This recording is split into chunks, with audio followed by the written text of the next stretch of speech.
A long time ago, I made a subjective review about this film once, expressing my disappointment about the film's broken logic and annoying characters that were forced to embrace throughout this whole film. After I explained everything in my review, I decided to rewatch the film for this critique. And after watching it, I noticed a lot of issues than my first experience. And even outside of the film, I've discovered a lot of issues, which will all be revealed in part 2. But for now, I'll talk about where it all began after the first Jurassic World movie was released. After Jurassic World hit the theaters, it caused quite a stir with critics, but gained a good amount of audiences that were curious to know where the story continues after seeing Henry Wu's lab, which was pretty much a short setup for not only a sequel, but its own cinematic universe. Like how every other movie tries to set up its own cinematic universe based on popular films just to do the same thing Marvel's doing. And at that time, Universal Studios tried starting up 2 cinematic universes, which were, Fucking roll! But anyway, it was announced that Colin wouldn't be directing the sequel, but rather a different director named J.A. Bayona left in charge of the Jurassic World sequel, giving him a lot of creative control received by Colin to set up this cinematic universe. But Bayona wanted the sequel to be stylized in his image, and at the same time creating a movie setup. As the development of the film continued, Bayona gave updates about the film like being more bloodier than the original films, showing more animatronics than CGI dinosaurs, and even a different hybrid dinosaur that was said to be different from the Indominus Rex. After the first teaser was uploaded onto YouTube and it became trending, many fans jumped right onto the hype train, even reactors. But by the time they showed more footage, we started noticing a few issues, which of course went unnoticed to the Jurassic World fandom as they continued to collect Fallen Kingdom's marketing for their nostalgia goggles to further increase the hype. Fan events would open up to celebrate the history of Jurassic Park. And one of those fan events happened to reveal the sneak peek opening of Jurassic World Fallen Kingdom. And after the clip was released, it concerned many hardcore Jurassic Park fans, including myself, because I was there to see it for sure. But on top of that, it was shrugged off as a minor issue. JP fans, including myself, was still hopeful that the film will turn out to be good. And as the film draws near its release date, early movie releases of Fallen Kingdom would be released outside of the US. It was quite suspicious considering how people outside of the country got to see the movie firstly, and it was pouring in good reviews. A week before its release, certain fan events would open up in museums for the fans that get to see the movie early, for people who were a fan of dinosaurs. And finally, after those days passed by, the positive reviews received for the film quickly dropped into mixed perceptions. And every other wide variety of online critics pointed out many plot holes within the film that weighs the film down, most for its lack of logic, and pointing out that this was Rian Johnson level writing, while others subjectively expressed how it was way worse than they were expecting because of how bad Jurassic World was from being any good at all. Simply because of the first one they hated, having no other choice but to lose faith for the future of this Jurassic Park franchise, because it was either run by a studio that has no respect for the franchise at all, or because of the creative control that was fallen into the wrong hands by writers and producers that don't know exactly what they're doing with this franchise. But however, there's been quite the dichotomy between Jurassic Park fans and the loyal ones, leaving one side of the Jurassic Park fans praising this film for having cool scenes, calling it a masterpiece, and leaving some loyal Jurassic Park fans in disappointment. Answer that. What do you think of Fallen Kingdom? I hate it. I actually really hate Fallen Kingdom. It basically gives me no hope for the Jurassic World franchise as it goes forward. I'm probably not going to see the next Jurassic Park now. And my initial reaction back then, I thought that the film was overall disappointingly bad. It lacked any quality of having effective elements that could have been engaging with almost all of the audiences, but came out as a poorly constructed corporate sellout. Because half of the movie seemed like it was missing context. And I knew I wasn't the only one to have spot these types of plot holes. But some Jurassic Park fans, including myself, hoped that directors and writers and producers would listen to these criticisms and improve later on upon the film, their future films. But it's a high doubt for something like that to happen because not every director can take these types of criticism. Most of them prefer to ignore the highlighted criticism that is negative and refuse to comment on each and every legitimate criticism, which is obviously detrimental to not only their marketing, but their honored contract with huge companies as well. It's only a rare exception for directors to answer some criticisms and take them as noted in their upcoming films. Even in our new and old generation, that's happened. But not for these creators that are running this franchise. To express a positive review that is a slight valid criticism is the equivalent of leaving toxic comments that should be ignored and replaced with an unironically positive opinions of the audience that praise this movie without pointing out any plot holes that's fairly noticeable, because most of the audience's brains prefer to be shut off. I mean, good lord, I haven't even begun my critique and I'm already wasting enough time. And to add a further disclaimer is that this video will not contain any subjective opinions whatsoever, but the objective evidence of the plot holes discovered within this film. And I can give a few suggestions on how to alter this film, if it's possible. Our movie opens up with a group of mercenaries on a heist to collect a sample of the now deceased Indominus Rex, taking place in the Mosasaur tank. Okay, so we're minutes into this film and there's already a lot of unanswered questions, which becomes quite detrimental to this movie. First off, if the mercenaries wanted the Indominus Rex sample without any fatalities, would it not be wise to at least have the guy controlling the gate also have the motion tracker on the dinosaurs, just like in the first movie, to check their conditions? Because it would seem more logical for them to at least send drones rather than send the lives of mercenaries in a submarine retrieving the Mosasaur sample. Just send in robotic drones that can do the job. Hell, even rovers can do much better. Hell, if they're gonna plan a task like this, why not just send in 2 drones? One could be a distraction to send a frequency signal that could attract the Mosasaur, and the other would just pick up the Indominus Rex sample from both underwater and surface water. Because it's important to know that aquatic predators like these are attracted to sound frequency signals than the scent of their bleeding prey. It resonates like a dinner bell.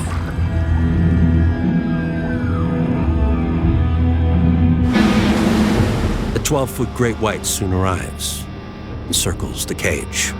Or they could use a different sound frequency that drives any predator away. Because in real life, some people have invented devices that are able to give off signals that drives any predator away. Well, some at least, but it's mostly effective to flying types and aquatic types. But it's unfortunate enough that several of these options are not useful for the distraction, and it's shocking enough to know that they're not being used as defensive gadgets, especially for tasks like these. Is this something we're not advanced for in this generation? It's funny because the park had pretty much advanced technology. If every soldier could have an advanced technology, why not them? Hell, they're hackers, they can get the data straight out of the park. It's pretty useful, especially when they need information about the dinosaurs, or motion track the dinosaurs, especially when they have tracking implants on them since the first movie. And it's quite questionable how this guy isn't even given a weapon, nor any defensive gadgets, because a task like this sounds incredibly unsafe and they should have gotten more information about it. Especially for islands like these that have a historical cases that should be known of mysterious deaths of the people that try to explore the island. Like, does nobody in the world recognize stuff like these could happen? Especially people like these that signed up for it. Do you not remember? People are impulsive. They make choices based on emotion. Oh yeah, I'm supposed to turn my brain off. The point is that there should have been at least highly trained mercenaries to prepare for tasks like these, but with defensive equipment against any dinosaur attacks.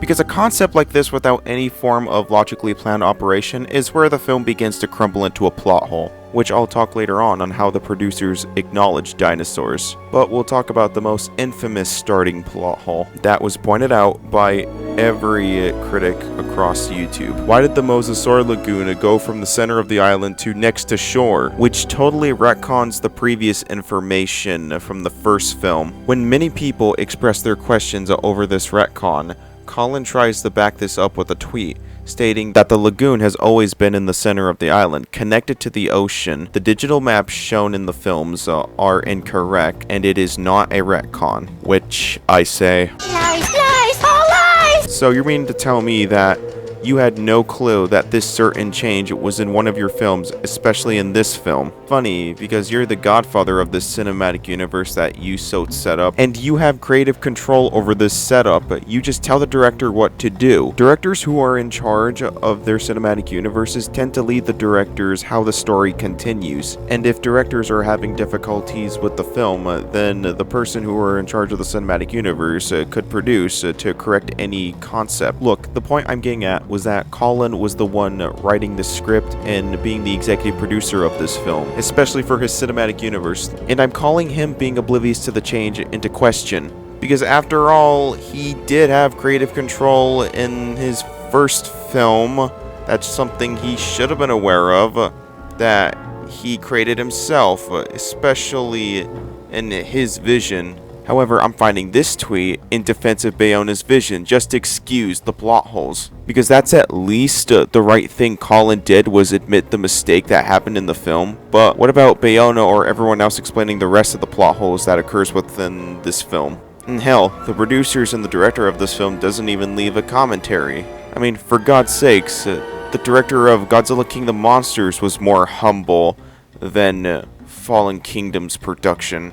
Just as the two mercenaries in the submarine were literally devoured by the mosasaurs, scientifically impossible, because there should have been at least communications cut off to confirm that they're deceased. Like hearing the two guys in the submarine panic or scream just to confirm what happened before being cut off. The T-Rex arrives in good timing to try and eat the hacker. Okay, why use the T-Rex? There's no need to sacrifice excitement. I mean, you could have given another dinosaur's opportunity, like the Dilophosaurus. And what's the point of playing the Dilophosaurus sound effect if you're not going to use it anyways? Because there's no suspense in that, too. You could have used this to your creative advantage to give the Dilophosaurus a chance to shine. Like, have the Dilophosaurus kill the hacker in a brutal fashion way to make a reference to Michael Crichton's novel. And give it a suspenseful scene where the Dilophosaurus is slowly closing in on the hacker, making noises as it gets closer and closer. But there was wasted potential. Using the T-Rex in this opening scene, it just makes it less exciting. Because the more you show the T-Rex in this film, the less exciting it's gonna be. So it's recommended to just save the T-Rex, because even the Jurassic Park sequels and even the first Jurassic World sequels saved up the T-Rex, because they at least knew how to use the T-Rex, even if it's given some bad moments. Here, they're just using Rexy as a pose figure, as a promotional image, to market their advertisements. And that's pretty irritating, as this hacker not feeling the footsteps of the T-Rex. Now, I know what the excuse is, but the T-Rex was using the stealth mode to prey on the hacker. But even if Rexy is near the hacker, tiptoeing to him, he still would have felt footsteps, knowing that the T-Rex is coming nearby, even from far away, because that's what the Jurassic trilogy is known for. And I love how Rexy couldn't even catch up with the hacker, even though she was known to move fast since the first film. Because I'll excuse the first film, the reason why Rexy was slow is because she was weak and she wasn't given much food. Here, she looks completely healthy and running. So after they luckily escaped by the T-Rex ripping off the chain ladders, the Mosasaurus eats the hacker. Instead of escaping, only then she chooses to escape after eating him to freedom, after nearly starving to death. Anyways, they collected the sample, and it cuts to the weird title effect. Funny, even though the original Jurassic trilogy never used this opening title effect before. It's just misplaced to use it in this film, making it pointless to use. And for the other side of the Jurassic fandom who finds this fact confusing or frustrating, allow me to explain the rules on how franchises play their title sequences in mini sequels or their starting films. You see, when any starting franchise starts off their title sequence, so does their sequel that follow the same formula and style, but at an updated effect, including different directors that do this too, to pay respect to the original source material, even if their films don't come out so well. And you could notice that the Jurassic Park movies, and even the first Jurassic World film, has followed the same formula too. But in Fallen Kingdom, it's ludicrous. And the sole reason why they're using this change is to follow the same formula as the rest of the cinematic universe, is to keep up with the rest of the film industry that are using this same technique. but in Fallen Kingdom's opening title sequences, it's just a major change for the Jurassic Park franchise that's most likely unnecessary, just using a CG title sequence instead of actually adding a simple title sequence. And no one's blaming the Marvel Cinematic Universe for inspiring Kathleen Kennedy to even write. And she's the same person that's produced Jurassic Park 3, by the way. Anyways, it's just unnecessary to use this title sequence. So, Fallen Respect explains further that the dinosaurs on Isla Nublar will go extinct if the volcano erupts, wiping out all the dinosaurs on Isla Nublar as if they were the last ones that could ever be witnessed on Earth. Why? Because it was shown in the first Jurassic World movie that all the embryos were being saved as a setup. It's not really explained whatever happened to them. Also, if the park is closed down, shouldn't that inspire a bunch of poachers and hunters to hunt down the dinosaurs and sell them at a black market? Or inspire different companies that would capture and then make dinosaur embryos to put them on a different island, and it literally showed anybody can get through without any coast guards or security surrounding the island. Hell, it's not even protected. It's not what the sequel said, and that's always been the #1 problem for the Jurassic sequels. But it's clarified in this film that the only people that care about the dinosaurs' lives is the PETA animal-loving tropes. Okay, so yeah, despite having no data on the dinosaurs nor any experiences on the dinosaurs, it's up to them to save their lives.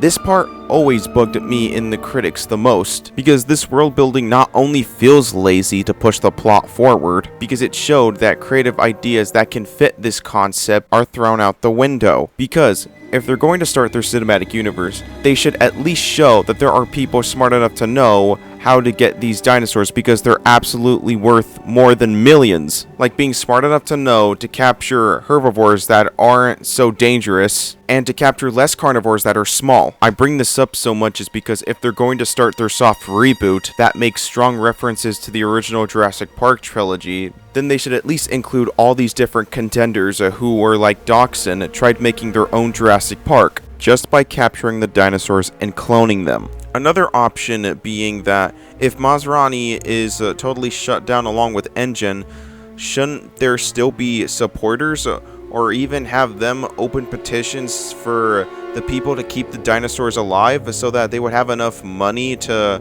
move the dinosaurs to a different island? Because it just showed that people are protesting wanting the dinosaurs alive. Like, it would have been really cool if the movie's plot was altered where Engine is still recovering and they hire Owen and Claire to fix their issues and to make things right after Wu and his fellow scientist team have left, and the movie gets together the old crew back from the Lost World, trying to rescue these dinosaurs in the reference to the Lost World, so that the movie would stay focused on one particular plot point, is to just rescue the dinosaurs, moving them from island to another island, and then at the end of the film, have them lure the herbivores to a cargo ship where they can be moved, and a separate cargo ship with the tranked carnivores, like days before the eruption. And then for the after credits, have them tease the Indoraptor being created and announced by Dr. Henry Wu in an unknown company that counters Engine.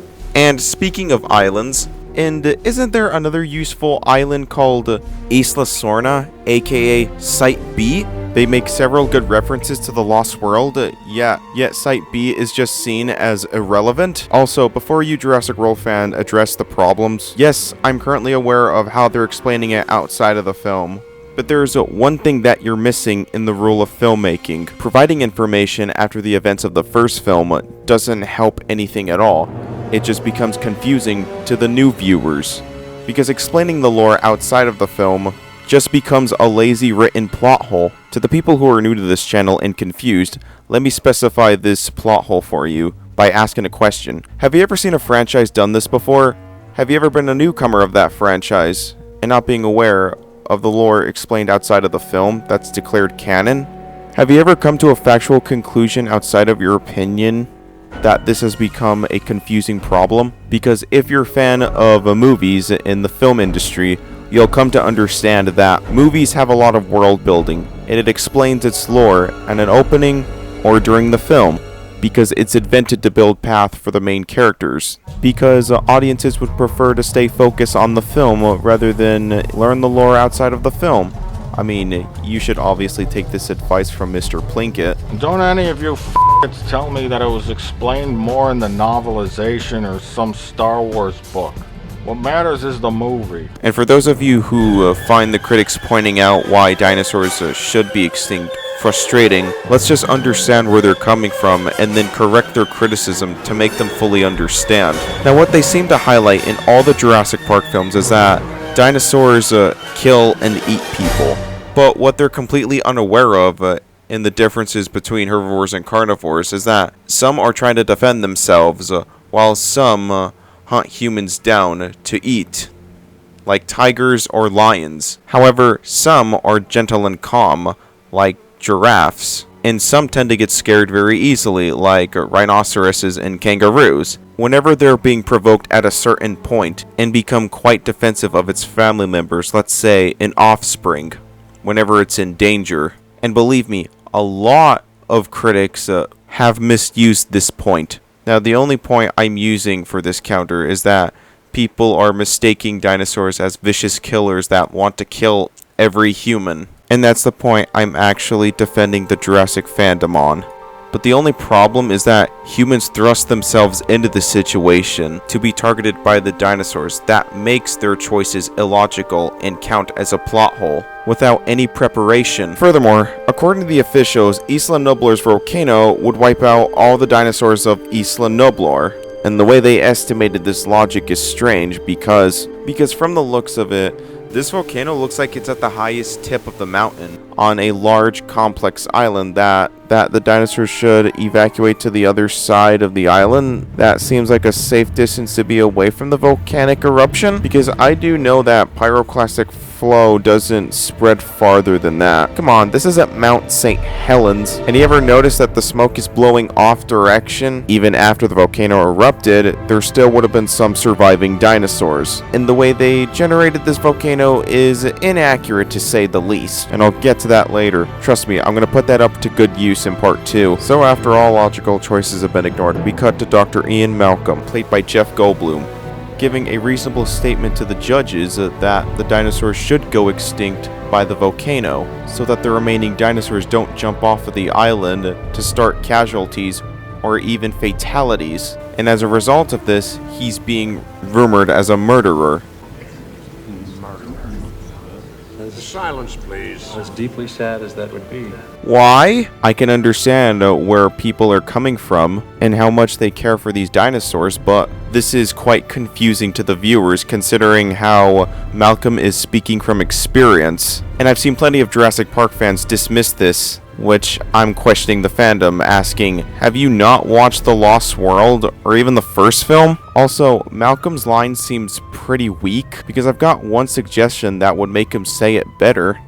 I know it's difficult for some people to accept nature's act, but it's the right thing to do for the protection of people's lives, so that life wouldn't fall into the wrong hands of the people who think that power could be contained and tampered with. Because editing a quote like that would make a strong reference to the first Jurassic Park movie and give a pretty reasonable explanation. And what's more distracting is the way they developed Dr. Ian Malcolm. That's because he too had a character change. Because how did he go from saving the life of 2 T-Rexes, which would have put them at risk from the public, in order to save John Hammond's dream? Because the character arc behind Jeff Goldblum was that he learned a lesson that the dinosaurs' lives aren't so dangerous after all, and they're just animals trying to live their lives. Also learning that they should be left alone. 2, completely agreeing that all dinosaurs should be extinct on Isla Nublar, rather than agreeing to helping the people who want to rescue the dinosaurs.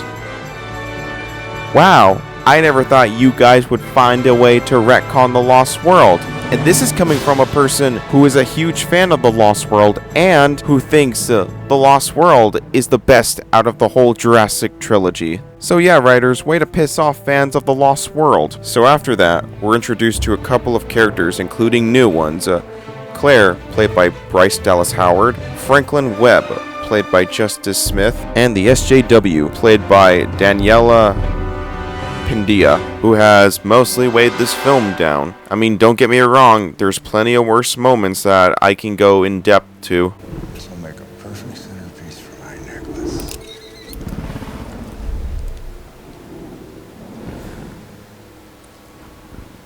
But the second lowest point comes from this character in particular. Now, I don't have anything against the actor, but the way she was written was the most cringiest thing I have ever seen in film history.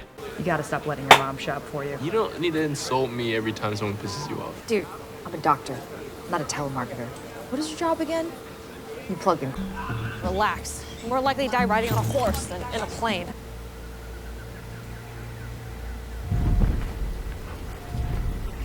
I have to see this. Hey, this area is not secured. Never thought I'd see one in real life. She's beautiful. With you. We don't know what kind of condition she might be in. Miss, things could get hairy out there. These are powerful sedatives. One too many and she could have respiratory failure. Also, I'm not as soft and witless as your comment implies. Let's go, Beefcake.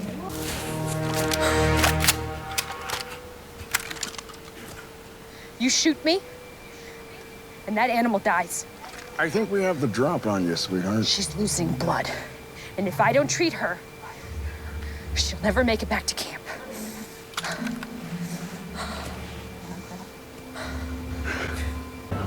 You got a heartbeat?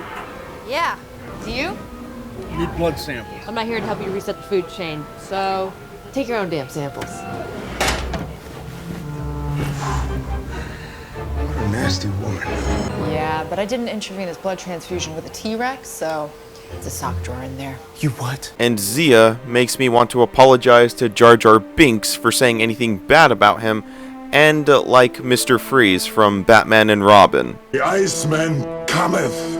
And before any of you extreme left-wing people try to manipulate my argument into saying I hate her because she's a woman, and no, it's not because of that, it's the way that she was written that makes her annoying, undoubtedly. Because this movie barely bothers to explain where she got all that training and how does she know more about dinosaurs, despite never seeing a dinosaur in real life. I do have the dinosaur's best interests in mind. I'm a paleo-veterinarian. That's a real thing. And many Jurassic Park fans praise this character for being well written. And I even hear one of the Jurassic World fans say that Zia is their waifu. Just let me explain further about how female leads are properly written than this. It's been known throughout many popular films to have casted strong female leads that drive the plot of this movie as it goes forward, but the most noticeable feature is their arc, molded by the past events that establishes the character they are in storytelling franchises, so long as if it's explained by the reflection of the past, stating a backstory or even an experience that was set up from the previous movies, or introduce a supportive lead to flesh out and have her final moments be important for later on and be there for that protagonist, as long as it's explained specifically from a scene, shows, seasons, or episodes, etc. It's earned the audiences into becoming fans of that type of character, and even the Jurassic Park trilogy have accomplished this too. And these two movies does expect to explain where they came from and what made them who they are. For example, Ellie Sattler, sticking to her gut instinct for survival, and having one goal to find and protect the people that she loves, in an island that has a one-way survival. Sarah Harding, a wildlife photographer that has spent most of her time taking photographs of the dinosaurs and at the same time learning how they thrive on her own without any protection. As she's aware how dangerous the island is, she even learns how to survive on her own from the dinosaurs, and makes the choice to protect the dinosaurs from further harm, to ensure John Hammond's wishes are fulfilled. Amanda Kirby, determined to find her son and to ensure his safety for a moment. But for the case of Zia, not much is explained about her except for being a paleo veterinarian. She's snarky, over the top, irritatingly rude. All of her fallacies are just based on her theory, since there is no scene of her even studying any data on a dinosaur. She sure as hell has a lack of loyalty. Feels like she's been placed in as a forced diversity character for this Jurassic World cinematic universe to appeal to those traditional far-left people who appreciate unnecessary change, so that it can appeal to their fanfic fantasies. Think of how many people in production of this film this had to pass by, including the people that finalized this film, and said, yeah, she's unironically a good written character. Let's give her some qualities without any effort put into it. But let's just trim some of her moments. It's not like dinosaur fans' brains could turn on, because Dr. Ellie Sattler and even Sarah Harding have more consistency than this character, because you can understand where they were coming from. And the Rexes may continue to track us too if they perceive a threat to themselves or to their infant. No, you're wrong there, Dr. Harding. We'll lose them once we leave their territory. No, don't bet on it. Tyrannosaurus got the largest proportional olfactory cavity of any creature in the fossil record with the exception of one. Right, turkey vulture. Oh, Mr. Arnold.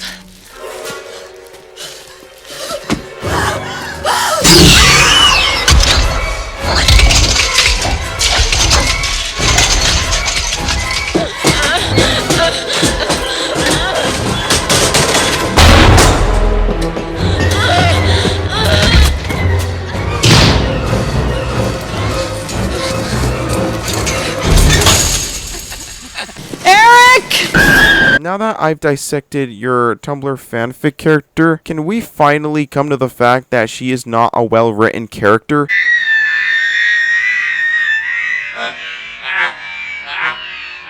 And then we're introduced to Franklin West, the screaming and amazingly irritating character, played by Justin Smith, which I really like the actor, especially his good role in Detective Pikachu, and I really would have preferred he had a Pokemon companion to help him in this film, to solve the mystery of this film's plot holes. Now, putting aside that joke, I want to make this crystal clear as possible. Anyways, Claire asked the Congresswoman for a meeting to fund their dinosaur protection group so that they can ensure the coverage cost if the Protect the Dinosaurs Act gets approved, and that they wouldn't grow up in a world without dinosaurs. But the act gets declined anyways. It comes off as a dramatical effect where the audience is meant to sympathize with Claire and her group, seeing the fact that nobody would want to help save the lives of the dinosaurs. But the only thing it's ever achieved is zero sympathy and leaving more questions, because we never really got a full conversation between the Congresswoman and Claire, because it's just cut off between the banters of Frank and Zia, which all it does is leave the audience confused, and then later on conveniently gets a call from Lockwood, basically wanting to help Claire and her group, which oddly cheapens the tone even more for having a quick apparent change of tone. The problem I like to focus on again, because I never had the chance to talk about it, is the way they cut off the discussion between the Congresswoman and Claire, which could have been an interesting little back and forth argument, but most importantly would have added her logical reasoning as to why she wants to protect the dinosaurs. That's something she learned from the first film. That was an important lesson to her and her character arc. But we had to cut it away just to focus on two random characters that we don't even know and don't even care about. Moving forward to Lockwood's unpractically rendered mansion, because we can tell the render shades don't even suit the environment. Come on! Hogwarts looked more believable than this. Yeah, I love for a fact that they showed that they were on a low platform as if the forest was covering their surroundings. Tall forest, mind you, yet in the next shot, it shows the forest somehow being shortened down as if they were on a high hilltop. And a change of garden. Yeah, people who are a fan of this movie say, yeah, just turn your brain off, dude. Yeah, brains are actually offensive to use these days. As Claire enters the mansion, she is greeted by Eli Mills, played by the dude who died in Prometheus, to chatter on with Claire about the exposition of this mansion, leading us to be introduced to the sculpted map of the island, an island that Lockwood's business itself created the whole time, where the dinosaurs would be moved. I can see the problem. Showing this map doesn't look convincing because they don't even show photos of the island and don't even give a description of the island to ensure the safety of the dinosaurs of not contracting any sicknesses or diseases that could be contagious, like checking for poisonous plants, disease-carrying insects, or even parasites that dwell within the island. Even if the island was somehow built, poisonous plants could still sprout out. Secondly, how can Lockwood's entire business just artificially build his island that big? Because it's impossible to create even for billionaires, because the only option there is to find an island, because it will sure as hell be cheaper than spending a fortune to create that kind of island. We are then introduced to Discount Hammond, Benjamin Lockwood, who gives his exposition about his historical friendships with Hammond, but without showing any flashbacks or even Lockwood looking at a framed picture of him in Hammond, which could have made sense for the audience and the critics to understand Lockwood's legitimate friendship with him, and to have that idea feel welcome to the Jurassic fans. But unfortunately, we haven't even known this character throughout any previous films. Hell, not even references in the previous films, or even in the Jurassic World movie. So that's why it's a problem. And what makes this problem even more severe is that he says one of John Hammond's line from the ending of The Lost World. These creatures don't need our protection. They need our absence. Because it's just more than him referencing John Hammond's line, but he's saying that as if it's his only proof that he knows John Hammond. Because that's what the writer or director was going for, just to have this character win us over. Like, the writer had no clue on what he was doing, other than just to have the new characters leech off of John Hammond's legacy. And do you notice something different about the way they bring up John Hammond? Well, that's because they're trying to add this new feature to his character when really it's just an attempt to change his character. And what I mean by this is that the writer is implying that Hammond was always a person who was passionate about genetic cloning when he was partnered with Lockwood, to make reference to the Jurassic Park novel. But what they don't understand was that in the first film, Jurassic Park, Hammond was the type of person who dreamed of creating theme parks to bring joy and shock of amazement for all of his audiences to see and touch, to prove that his dreams weren't a delusion. Having confidence that his built theme parks would be flawless just by solidifying some mistakes would be simple enough to fix with that kind of power, only to learn otherwise from Ellie that the only thing that matters is protecting our loved ones, then looking at her dreams that blind us, which places Hammond into a silent regret, displaying the face of someone that has realized the consequences for taking irresponsibility of that power, that places his family being caught in the danger,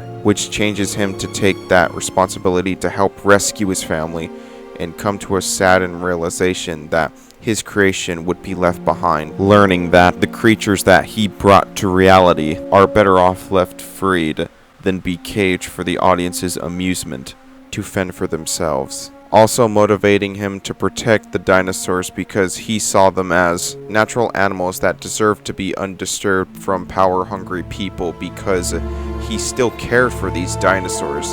That was his character. A person who wanted to bring his dreams of a built theme park to life that was meant to bring excitement to the people, not some scientist cloning collaborator. Because do they realize what they have just done? Adding this new feature only changes his character motives slightly. But you get my point why I say that they're leeching off of the first Jurassic Park film. It's disrespectful to slightly change the characters' motives at the cost of other writers and producers who have worked hard with an effort to develop these characters in the production of Jurassic Park, just to reference the novel to offer fan service? That's disgusting. Way to miss the fucking point, writers and producers of this film. And you know what's sad is that the Jurassic World fans prefer the mad scientist over the nice and charming John Hammond, just to appeal to those who are a fan of the novel. Yeah, while I like anybody to disagree with me, what makes novel Hammond better than movie Hammond? Because it only shows that you have a poor taste in character decisions, that prefers to choose cliches rather than something new. Oh yeah, and neat little foreshadow of Macy, by the way. Just after Lockwood left and Claire's asking who she is. Trust me, I have more things to say about Macy's character arc in the next part of the video. I'm sure it'll be important. Eli convinces Claire to help him save the dinosaurs by activating the tracking implants that would help them track the dinosaurs on Isla Nublar. Wait, what? Why are they using advertisement images of the dinosaurs rather than use photographs of the dinosaurs? You fucking donkey! Anyways, Eli convinces her to get in contact with Owen Grady, thinking that he still has that level of expert because the writer thinks it's cute to shove them together on screen because it serves no relevancy on the actual lead of the story. To convince Owen to save Blue and the dinosaurs, and later on agrees to go because his motivations came from watching Blue and the rest of her gang as raptor chicks, and in his hopes to reach out to Blue to fix their bondage, to rescue her, despite being separated from Blue for 3 years. And I really wish I can burn this fucking copy of this film. No. That's not fair, Jira. You gotta be nice to these true Jurassic fans. I would go on about the problem with how the writer thinks it's simple enough to reignite a bondage with an animal that has been in the wild after being separated from his caretaker/trainer for over 3 years, but I figured I'd like to introduce someone that would give this a fair shot of criticism based on facts. Hello everyone, my name is PomerBash. I have been asked to critique the relationship between Owen Grady and Blue from Jurassic World. Jurassic World Fallen Kingdom showed itself to be a train wreck in terms of logic and reasoning, and the relationship between Owen and Blue is no exception. Starting simply with the fact that Blue is alive to begin with. See, in real life, there comes an issue with animals that are bred in captivity and then released to the wild in the fact that only 20% of animals fully captive bred actually adjust and survive, especially large-body carnivores, who become dependent on the feeding schedules of zoos and caretakers. While not impossible, odds were very much against Blue surviving in the wild, despite being allowed to grow like she would have in the wild while under Owen's care, as too many dependents would have been lost. Not to mention the potential insanity Blue would face, as Jurassic World's raptors were bred to be very social animals in comparison to the real-world counterparts. Secondly is Blue's ability to remember Owen.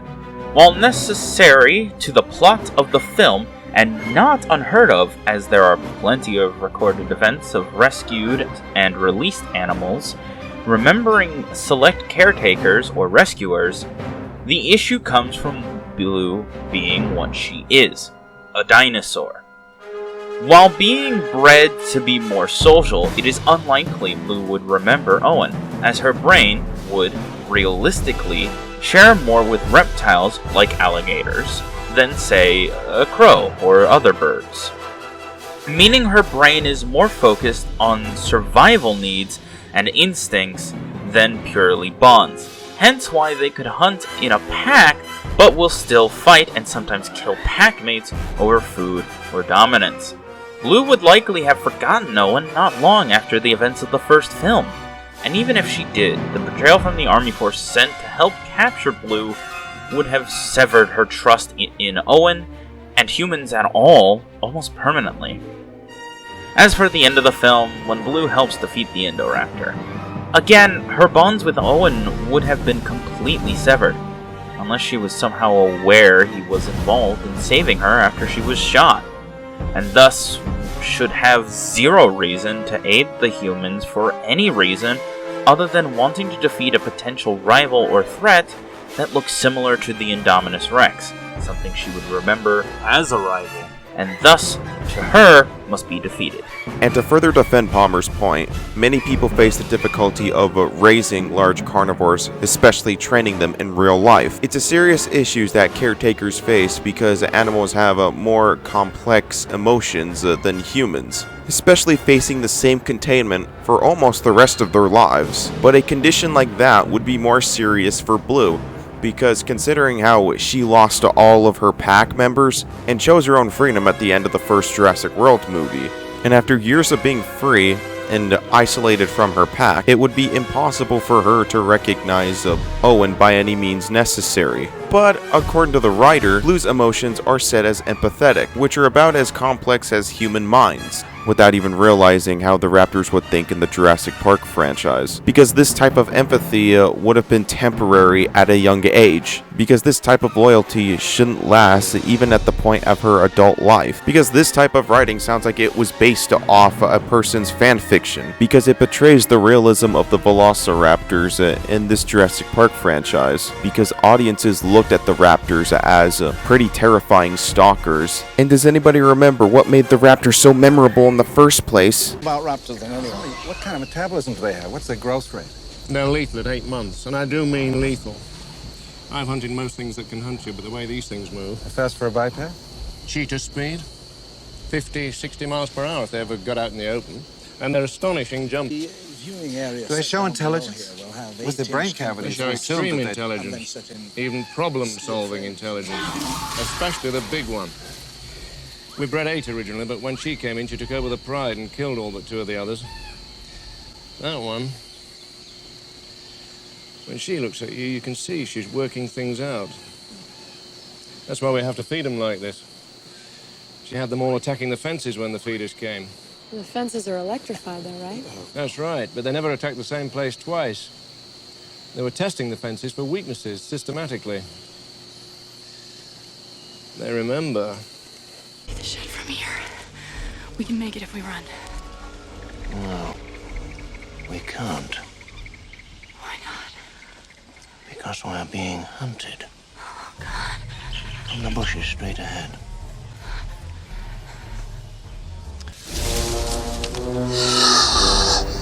Clever girl.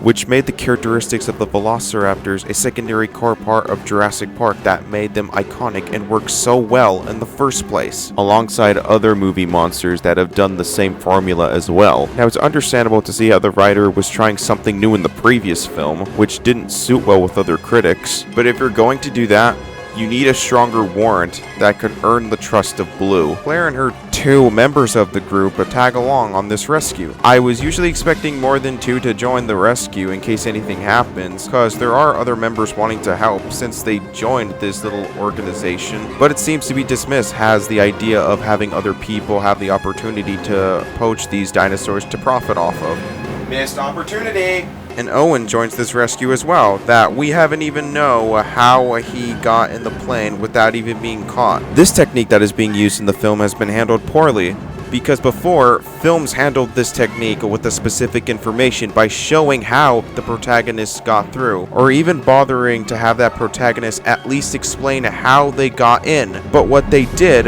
was took notes from Rian Johnson to subvert expectations. That worked so well the last time the directors have tried that before, and to show that Chris Pratt is just Chris Pratt. Get it? Thank you all so much for watching my critique. I hope you enjoyed it. The reason why this took me so long to make is because I needed to go more in depth within the movie and to explain its problems. Because this video had been planned out since the second time I watched Fallen Kingdom. So I took it upon myself to write out the script and re-record some voices because I wasn't doing them correctly. I wouldn't want to do a 10-minute long video because it just really cheapens the critique and it wouldn't be enough cogent arguments. So I took a lot of inspirations from Mahler and Dishonored Wolf. Well, because I really like the way they went in depth on critiquing movies. And they taught me to stick with my gut instinct of critiquing movies than follow Rotten Tomatoes or Metacritic. And what really inspired me was mostly Dishonored Wolf, because at the end of Fallen Kingdom, he said, if we continuously like bad movies like Fallen Kingdom and say that's unironically good, then we're currently spitting at the face of artists that make true talent. And I never thought writing long critiques would eat up enough time for me and take up a lot of effort and energy. And I'm shocked that it took me 2 years to make, because I had a lot of classes in my hands. College classes. And one last update is that I'll be working on part 2, but I'm going to be taking a break until Jurassic World Dominion comes out. That motivates me to write long scripts again. But I just hope I learn from my mistakes. Now before I go, I'd like to give a huge shout out to PomerBash for being featured in my video, because without him, there wouldn't have been a good cogent argument without him. So I thank him so much for being featured in the video, and please, go check out his channel. The link will be in the description below.